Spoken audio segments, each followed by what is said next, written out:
অপেক্ষা শুধু তাদের জন্যই করা যায় যারা এর মূল্য দিতে জানে। এই যে রোদ্রের মাঝে আমি বসে আছি শুধু একমাত্র আমার মেয়ের অপেক্ষায়। জীবনে দুটি মানুষের জন্য অপেক্ষা করতে আমার একটুও খারাপ লাগে না।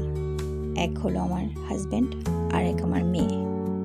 রোজ ওর জন্য এভাবে বসে থাকতে হয় আমার। শরতের আকাশটা আসলেই খুব সুন্দর।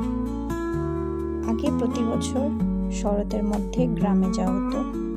ছবি না তুললেও কাশফুলের বনের মাঝ দিয়ে হেঁটে যেতে খুবই ভালো লাগতো।